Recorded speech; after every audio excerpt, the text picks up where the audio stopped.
Sometimes you're watching a TV show or anime and you can't really relate to any character, you can't really feel bad for them, you can't feel good for them, you don't really experience any emotions and you don't get attached to any characters in that show or anime. But the latest adaptation of Devil May Cry from Netflix feels like the polar opposite.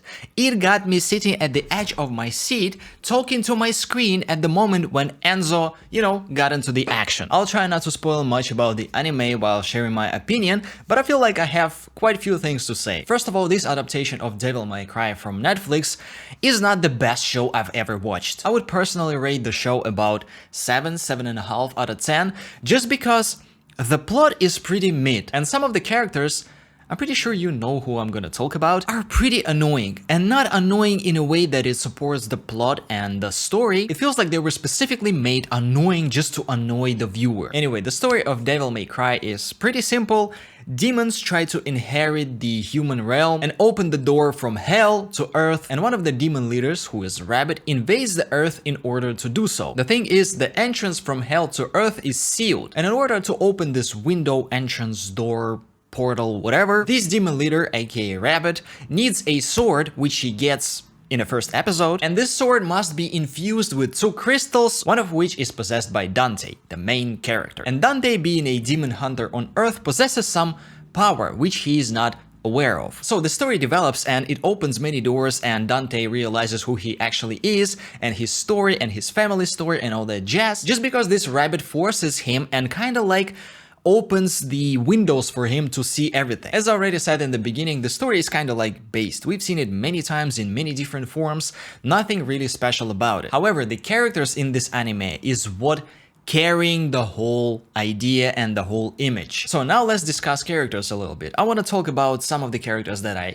really liked and I think they were made very well, and some of the characters were lady. One of the best characters in the whole show is actually this Rabbit demon. They created him so well, the voice lines, the image, and the way he presents himself, the way he carries the plot and all that stuff. In some moments it even made me feel like I'm watching some sort of Joker. I think this character was done very well. Then goes Dante, and I've seen a lot of people talk about how he is not the same way as he's in the game. However, even though there are distinctions from the character in the game, Dante in this anime series is still pretty good. This character, in my mind, pretty much resembles Naruto. He inherits some special power that is concealed within him, and at the same time he's like joking around, he's just being himself, pretty funny and sometimes cringy guy. Netflix didn't go the Sigma main character route like, for example, Jinwoo in Solo Leveling. They just took it pretty teenager oriented, if it makes sense. Then the third main character in here is this lady lieutenant, Mary. Like, this character single-handedly took 1 out of 10 in my rating of this anime. And the reason is quite simple. Even though I understand that from the story, she's made in a way that she was betrayed as a child by her closest people, she experienced a lot of trauma, and she swore when she was a child that she would fight demons, and all that I could understand in terms of her being annoying and stubborn against Dante and other demons, even those demons who are not really bad. Even though she got some moments of understanding and she was like on the path of understanding that not all demons are the same. But the way Netflix basically forced this character to say fuck after every third word and, swear all the time for no reason, without substance, in some moments it feels totally out of place. Like, there is no reason she would say that word in this phrase, for example, but she still does it, and she says it's like, like with the full force, like with the full emotion. I was watching it and I was like, man, that was completely unnecessary. Like, why you have to force this on a viewer? Like, to make this character kind of like cool and all that stuff, but like, it doesn't make it cool, it makes it more annoying. Like, out of the whole show, it was the most annoying moment for me personally. And I'm not against, like, swear words in movies and all that jazz, I just don't like when it's forced. However, speaking about the character itself and the way she is in the movie, like, she's still dedicated to, eliminating all the demons, and she's still loyal to her, boss. This type of annoyance is pretty much understandable. And another character that I really liked in this show is Enzo, of course. As I already said in the beginning, the last scene with him got me at the edge of the seat, and I was talking to the screen while watching the show, man. He's awesome. My buddy is such a snake and such a lizard. He was screwing Dante over so many times, but you still managed to like him because they managed to feel like you're watching Enzo being himself. And that is totally awesome. The best side character in the movie, no doubt. Now let's discuss the story and the plot a little bit, and I want to share why I think it's pretty much mid. Demons against humans. And some of the demons are cool and some of the humans are bad.